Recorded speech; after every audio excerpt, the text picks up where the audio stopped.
component ID PTC, and there is a symbol like this. Alphabet T is printed on that symbol, and the physical component is green like this. WMZ12A series PTC, positive temperature coefficient resistor, 82 Rm, 82 ohms at ambient temperature. Positive temperature coefficient.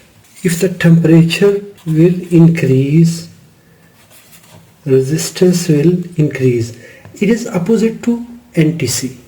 In NTC, when temperature will increase, resistance will decrease.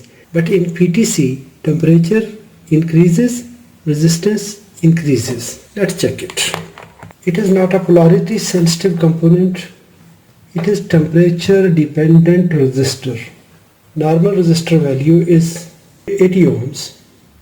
That is at room temperature. This time the room temperature is slightly high. When it is heating up, its resistance is increasing.